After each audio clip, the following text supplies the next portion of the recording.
Okay, I have one of my favorite humans on the show today, Dr. Erica Howe. She is amazing.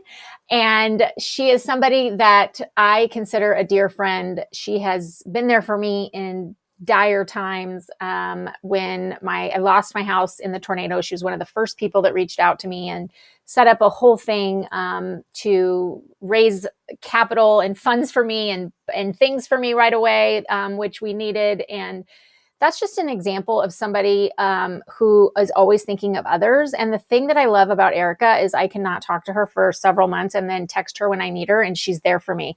And interestingly, I think we are a very good example of a friendship that is not competitive. Like, I don't feel competition with you, even though we're doing similar things. And I know you don't feel that way with me. You are the real deal. You're someone I can confide in and tell when I'm struggling, or tell when I'm struggling with different things, and you're there for me.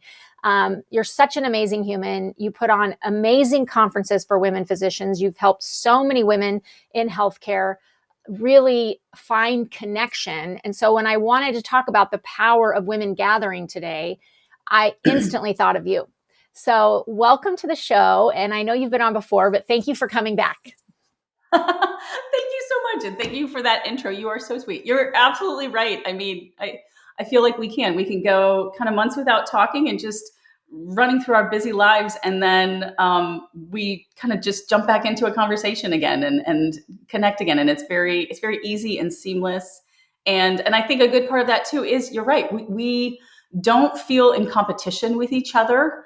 And in fact, I feel like we are like in parallel. You know what I mean? Like, yes. You started Brave Enough, I think 2 years before I started WPW. And so I feel like we have grown our businesses at the same time. And we are both, kind of creating a community for women to find us and to reach out when they need us. And so it's really fun to connect with you and to see how you have grown as I have grown, and the struggles I've had, the struggles that you have had. Yes. And it makes me think of, you mentioned your house getting hit by the tornado, and then literally a year later, 2 days, 48 hours, maybe 36 hours before we were supposed to start our conference in Amelia Island, they were hit with Hurricane Milton, and we suddenly had to cancel the conference, which was devastating. And you just showed up for me in such beautiful ways with that as well. And kind of promoting WPW and posting online. And I'm so appreciative of that. And that was devastating too. And certainly not in the way of your house. But still is just another rough patch to push through. And I love how we can show up for each other in those moments and say, girl, I get you. I'm so sorry. And how can I help? I know. And it's so special, because I don't have that with very many women. I have that with you. I always have. And I think it's because I trust you. Like, at a baseline, like, somebody could come up to me and they could say, Erica was talking bad about you. And I would be like, no, she was not. Because I know that you're for me, and I feel that level of trust. And we're both Enneagram 8s.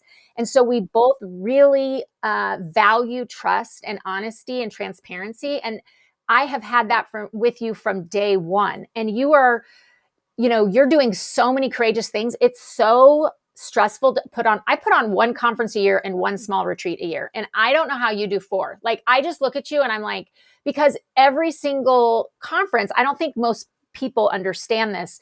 You and I are not the American Heart Association or the American Board of Anesthesiology or the American Board of Internal Medicine that has millions of dollars in their funds. And if they have to cancel a conference, they have a cushion. You and I don't have that. We are literally risking hundreds of thousands of dollars every single time we put on an event of our own money. We are individuals and companies owned by one woman who are putting on these conferences for women, and they're amazing. Your conferences are amazing. I tell everybody, go to WPW because they're so awesome. And yet people don't understand the stress and the risk of doing that. And so obviously you do that 4 times a year because you believe in the mission of women coming together. So can you talk about how you see connection heal women at your conferences. Oh gosh, yes, absolutely. It's funny for so many years, especially when I had 3 kids in 5 years, and I really feel like that was my undoing. I mean, obviously they're the loves of my lives, but from a connection standpoint, when you've got, those babies and you're still trying to be a full-time academic hospitalist or academic physician, it's just there's just no time, or I didn't give myself permission to take the time, to be honest with you. And I really struggled with just feeling so disconnected from everyone else. And honestly, part of that was my own fault, because I was projecting this facade of I've got it all together, because we work in a male dominated field. And so that you're always being judged. And I put on myself that I need to always look like I had it together. And I really one day had just had enough and said, somebody had walked by me and asked me in my office how I was doing. And I said, great. And then I was like, why did I say that? I am not, I am the opposite of great.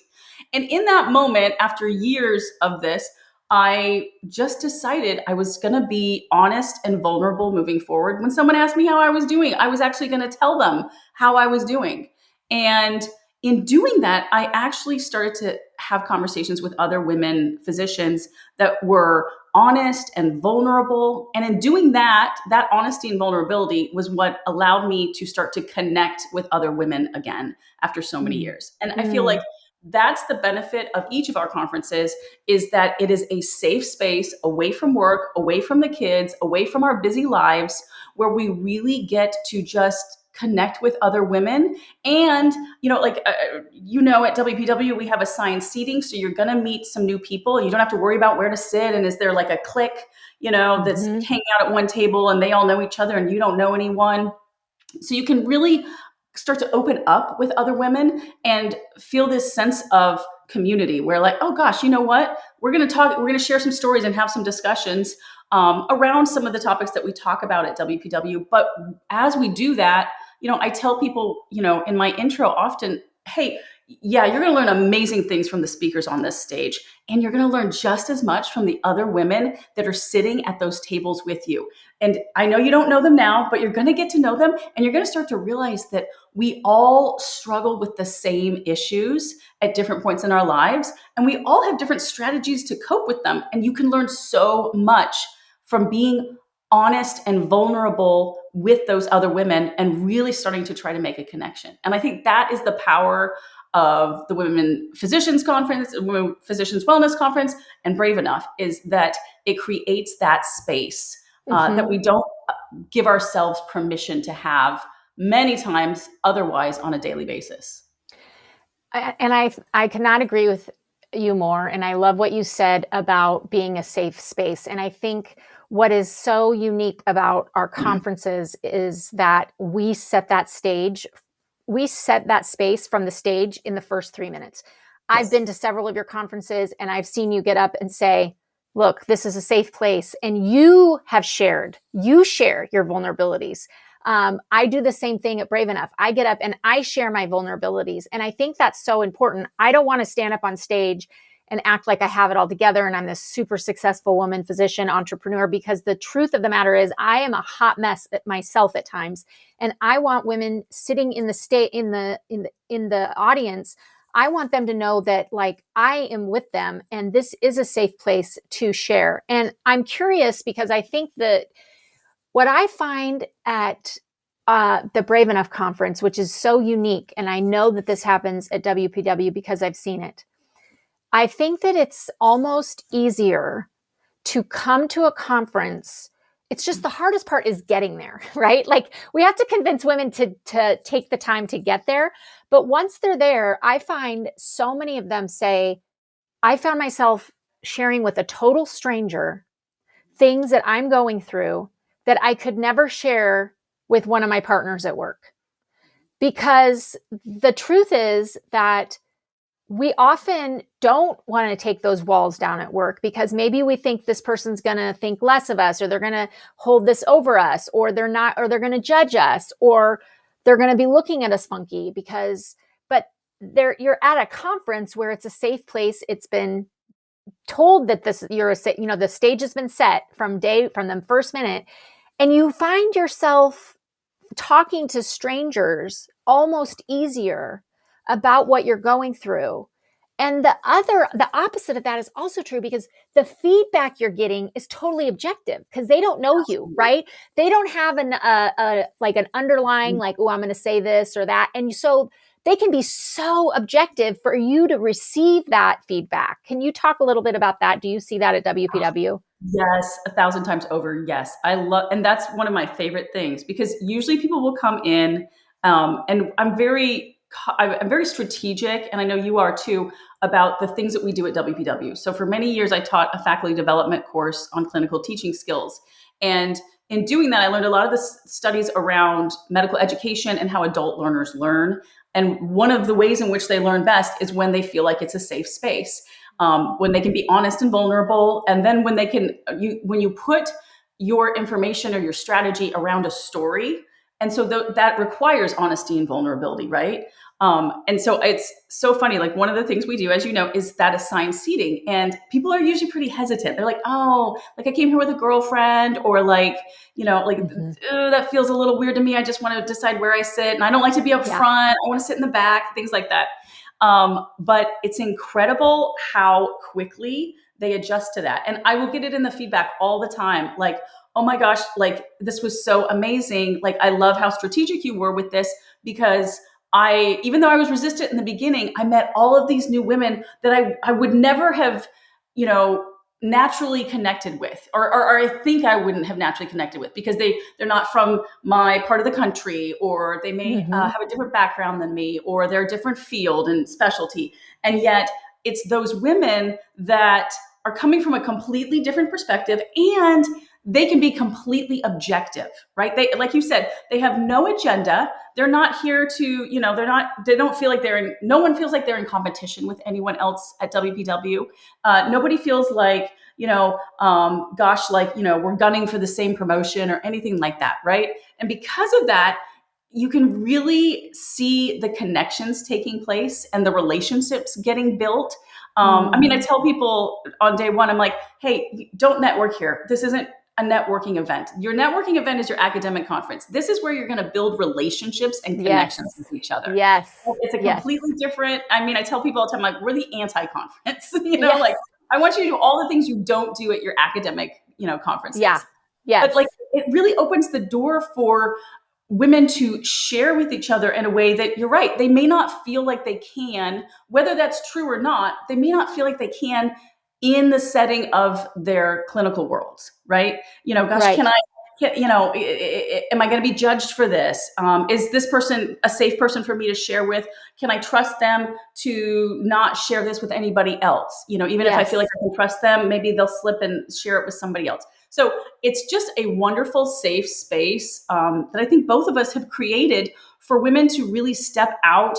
And I think it's also the fact that it's away from our clinical lives. You do not host a conference, other than the very first one I know, in Nebraska, and I don't host one in Kansas City. And I do that, you do that, I know, on purpose. I want you to get away so that your mind is in that place of, you know what, like, I can share. This is safe. And some of that really does have to be outside of your physical environment. Yes. And you have to shut down all the outside noise. I know we both encourage women to do that because it's so vital. It's so important. And, I cannot tell you how many people come up to me and say, I really want to go to the Brave Enough conference. I just can't fit it. I don't know. It just seems like, my kids. And I'm like, this is actually when you're the busiest in life. Is when you need connection the most. It's when you need friendship the most. And I just got a message yesterday from 3 women who met at my conference just a month ago, and they're going on vacation together. I love that. You can meet people that can be like lifelong friends.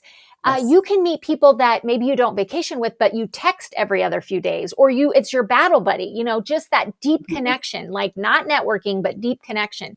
I want to talk a little bit about isolation on a personal level, because you and I are both Enneagram 8s, which means we have strong personalities. We can tell right away whether this is a safe person or not. We have a strong sense of people that are maybe a little not good for us or not trustworthy. We know. And we also have, like, you do not want to lie to us. If you lie to an 8 or betray an 8, it is like Done. the bridge is burned. Gaslit, gasoline, never again. And I love that I can say this to you and that you are like, oh yeah. I mean, like, and you and I very much have like very similar approaches to people. Like, we think the same about people. It's not like I can call you and be like, this person is giving me a weird vibe. And you're not like, oh no, she's wonderful. You're like, oh no, put up the walls, right? Stay away. Stay away. Like, we have the same read on people, which is so interesting. Okay. But I think there's been times in my life, and I can so identify with you when you said you were putting up the facade of everything was okay when it wasn't okay. Because we have such strong personalities, and because we are so strong, people look at us like we are the strong ones. We are the people that other people come to when they're struggling. We are the people who will speak up and defend others. We're the people who will, not be afraid because of our personalities. We're not afraid to speak truth. We're not afraid to stand up for the little guy. We're not afraid to say, hey, no more. And we are allies. And we often find ourselves in positions where we have to be the strong one, but yet inside we may be struggling. And there's been times in my life where I am like really, really struggling. And I think to myself, like, I should reach out and tell a friend. But there's this voice like, no, you don't want to burden that person with your problems because they might, you're going to be a burden to others. It's that false belief that, like, if I reach out and tell Erica, I'm really, really, really struggling right now, Erica's going to be like, oh gosh, now I have to text Sasha back and she's having this thing and I have to spend an hour texting Sasha, which I know is not true, but it's that limiting belief. And I'm just curious, like, how do you personally reach out to others when you're feeling isolated? And do you have that same limiting belief? Oh my God, yes. Let me just say, oh my God, yes.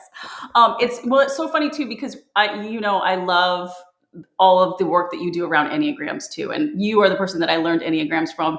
And it resonates with me so much. And one of the things about Enneagram 8s is when we feel less than or attacked or manipulated, we tend to kind of withdraw, right? Mm-hmm. That's our safe space, is to just withdraw, and you kind of like isolate from the entire world. And I feel like I'm a little turtle when I do that. It's just like I want to put like a boundary or like a barrier between me and the entire world in a situation or in situations where I should be reaching out, where I should be connecting with other people to be like, I'm really struggling here. And it takes a concerted effort for me. I mean, I like, this is one of those things where there is my kind of gut reaction, and then there's my logical reaction, like, hey, Erica, you're going to do this thing, and it's actually not going to serve you the way you think.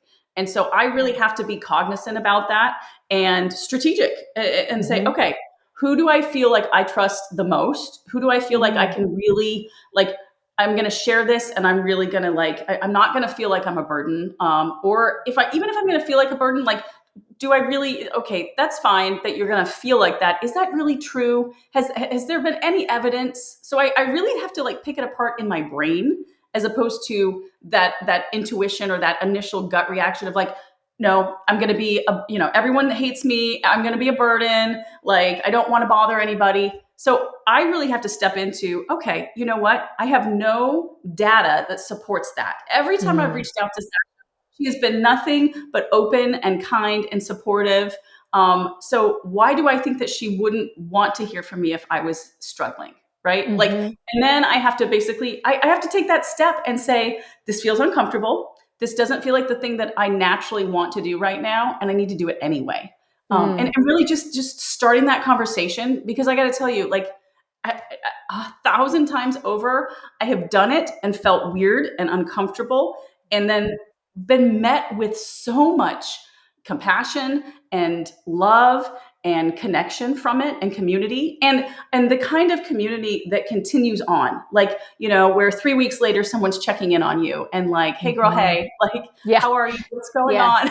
Like, Yes. just wanted to, like, I'm gonna be just texting you every few weeks, just making sure you're doing okay. And like, Yes. in such a lovely,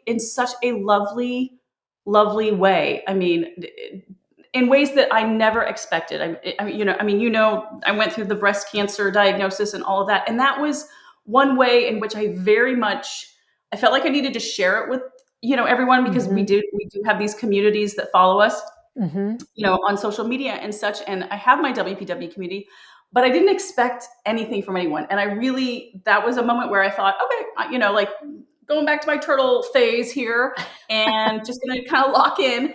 And so many wonderful women, you included, just reached out and connected, and then kept connecting. And like, what do you need to know? I mean, I had never had a surgery before. And then I underwent 4 surgeries in 1 year. So there were so many questions that I had just from a medical standpoint that you were able to answer, that so many other women were able to kind of reach out. I had a friend that I had not spoken to since medical school. She saw my post of my diagnosis, texted me through social media from Thailand, and said, I don't know Wow. if you know this, but I am now a plastic surgeon and I specialize in breast reconstruction. I'm going to be back in 2 days. Can I please call you? And then you can ask me all the silly questions that you don't want to ask your actual, like, plastic surgeon, or the questions that you're scared, like, whatever you want to do, whatever you want to say to Wow. me, say it to me, and let me walk you through, like, the different steps and everything all the information I can give you, so that you feel like you have some knowledge. And I mean, that was literally one of the kindest things that anyone could have done for me in that moment, because I was scared, and I really was a patient that didn't feel like she knew what was going to happen next. Right. And it was that moment of, I want to go into my shell and I want to just disappear right now. And like, but I'm going to tell people this is what's going on with me, and just put it out there. I didn't have any expectation. And the response was so overwhelming that I can't tell you how hard it is for me to not cry right now. Every time I tell this story, it's like, it was such a gift to me that, like, Yes. continues on in my life even today. Yes. Well, there's so many things I want to say in response to what you just said. The first of which was watching you go through that and being your friend in the background, but also watching how you handled it online was so inspiring to so many women, because you allowed women to love you. Like, you not listening to and this is so important for people listening, Yes. because your feeling was you wanted to turtle, right? You just wanted to go into your turtle shell, but you didn't do that. Like, you didn't listen to your feelings, and you put it out there. And what happened was you allowed yourself to receive all the love from all these women that you had served through WPW and beyond, and that you had helped, and you allowed them to love you. I mean, the woman calling from Thailand that's a breast surgeon, she was just sending you love. She was sending you wisdom and love. All the people who wanted to, and that's because of what you have done and who you have been and who you have walked through life as.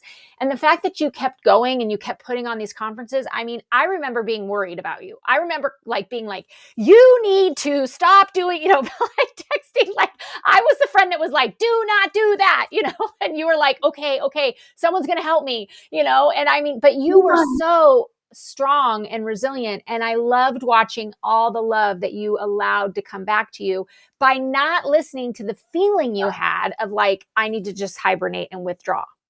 Well, and that's the thing too. It's so funny, because once I opened that door and started to experience all of that love, I was so energized by it. Honestly, I don't know of a different word for it, but like, I just suddenly I felt the love, even from across the computer and the phone and all of this.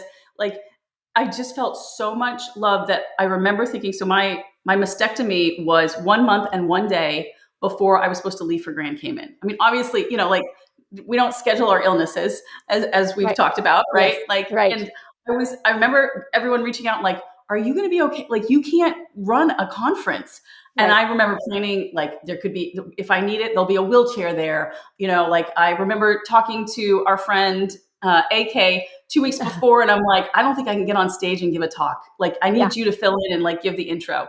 And like, I mean, so we had all these contingencies, but I remember thinking, I have to be there.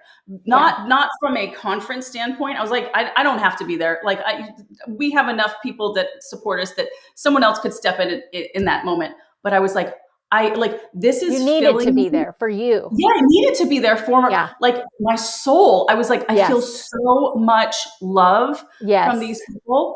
I need this for my soul. Like, this time around, I'm doing it because I just need this in this moment. And it was opening up that door and not listening to the part of myself that really wanted to shut down and to stay private.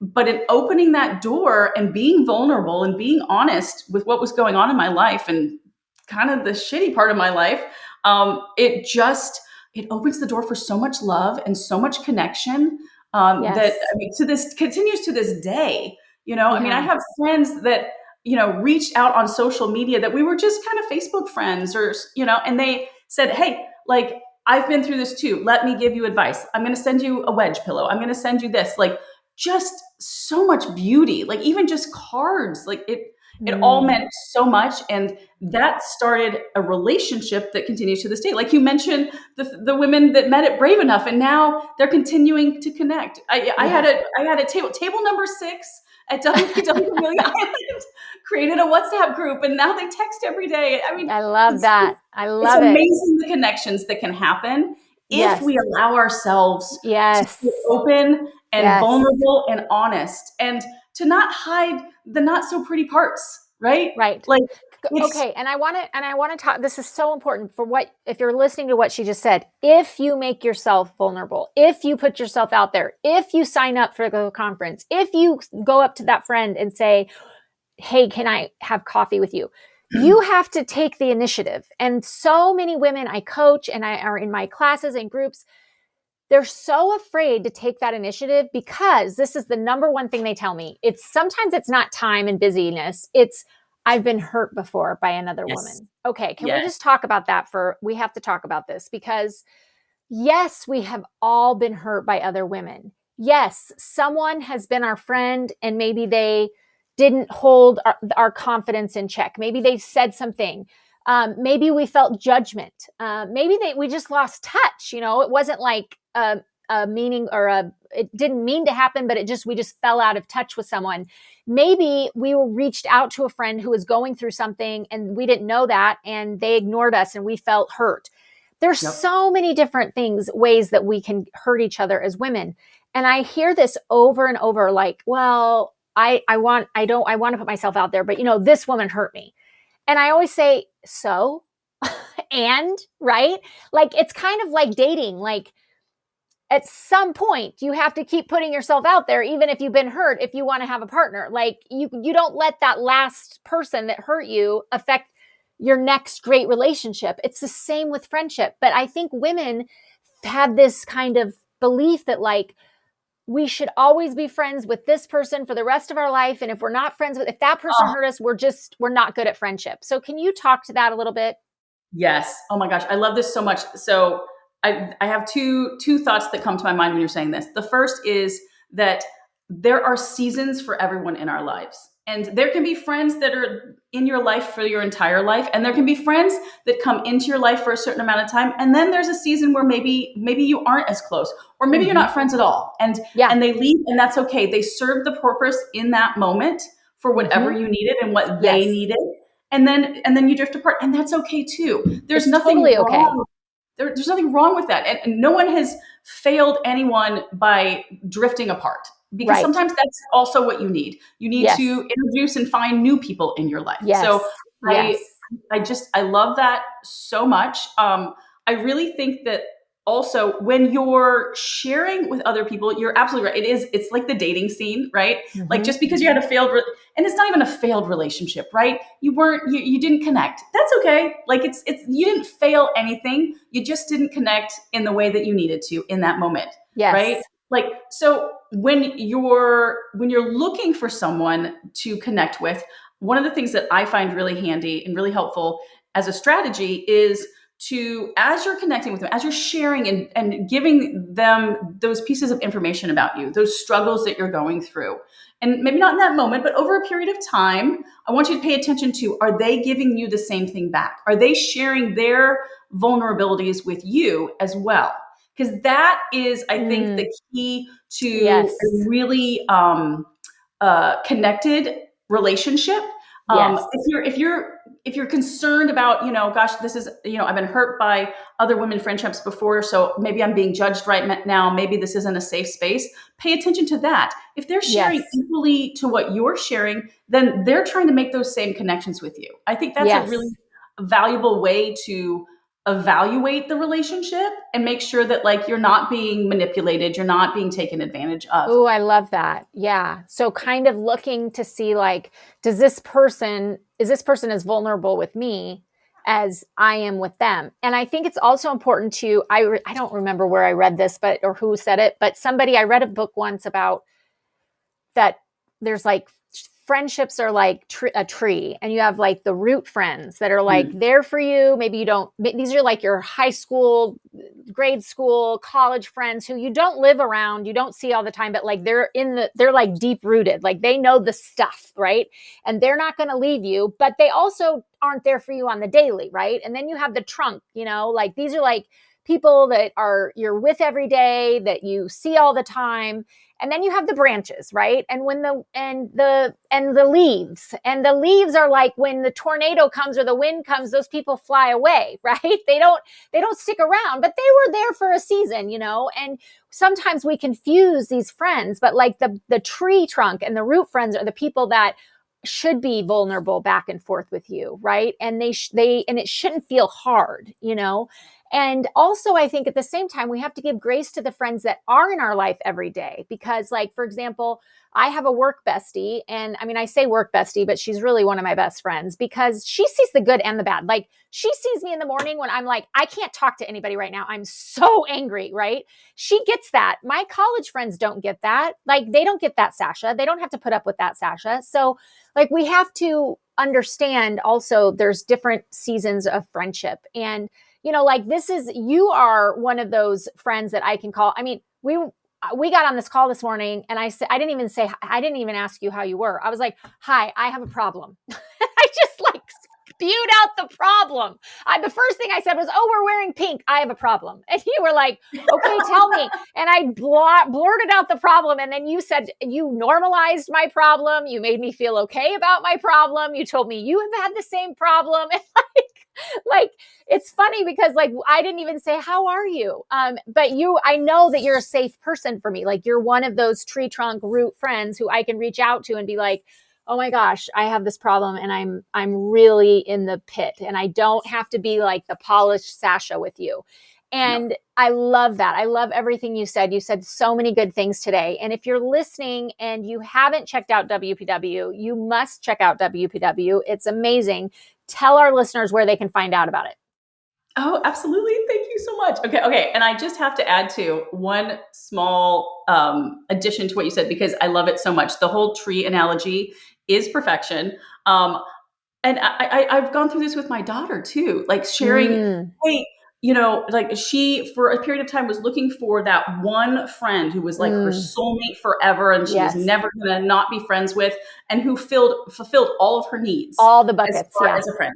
And I said, you know what? I have a friend that is my friend for going to the movies with. And then I have my friend that likes to go eat fancy lunches with me. And then I have my friend for when I need a good cry. And, like, different people can fulfill different needs too. And some of those needs might be frequent needs. Like, I to this day have a work bestie, even though I'm not clinical anymore. And she was the one that I would come to with all of the medical drama, right? Yes. And it's like, but nobody else could fill that need because it was very specific to the job that I did, Right. And then it's like, Right. and then I have some of those leave friends, right? Where like we connect and we get together once every couple of months, Yes. and it's a fun girls' night out, Yes. and that's all it is. And it's not really me sharing any drama. Right. So Right. it's okay to have different friends that meet different needs. Absolutely. Yes. And it's like, and so just thinking about it like that too, like you don't have to be looking for your next soulmate.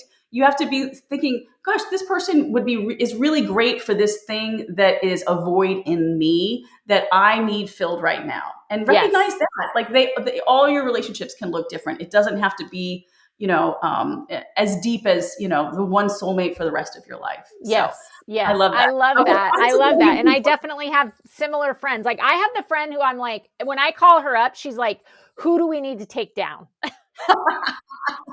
She's like, where do I need a shovel? I'm coming to you right now. Like, but she's not the friend that I'm going to call when I need like compassion, because that's not her role in my life. Like, she's not like the compassionate friend, right? Like, she's the murderous friend. I love she's the murderous friend. She's like I will take you out friend. Like, I will take you down. And so like, we have all, different types of friends. And I think that's such a good point. Like it takes the pressure off trying to think like something's wrong with me because I don't have that one true soulmate friend. I love that analogy. Such a good analogy. Okay, so tell everyone where they can find you and follow you and all the good things. I love it. Okay, so WPW, it's the Women Physicians Wellness Conference. You can find us on Facebook at Women Physicians Wellness Conference. There's a close Facebook group for physicians. We also have an Instagram handle that's WPW Conference. You can find us there online. We have 2 different websites. There's the womenphysicianswellness.com. And that is basically our physicians only conferences that are exclusive to women physicians. So we have one in Grand Cayman, one in Aruba, and one in Amelia Island each year. So I'm a beach girl, so you're going to go to the beach. And then we just introduced 1 year ago, this is our 2nd annual Women Professionals Wellness Conference that is taking place each January in the Bahamas. And you can learn more about that all on our social media, but also at womenprofessionalswellness.com. And CME for all of it. Lots of CME. I love it. I love it. I love all of what you do. I love you dearly.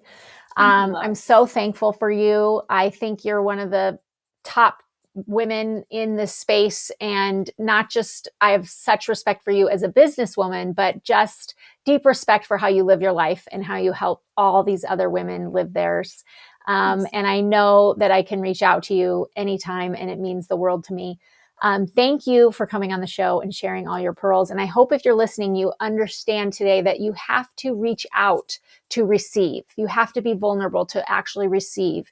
And having friendships with women in the busiest part of your life is so vital to your well-being. And also, just because you've had a rough time with one woman or struggled with friendships in the past doesn't mean you're going to struggle in the future. And you might find that person at a conference, and they might be sitting next to you and a total stranger, and putting yourself out there is so vital. So thank you for coming on the show today. Awesome. Thank you, Sasha. Love you, girl.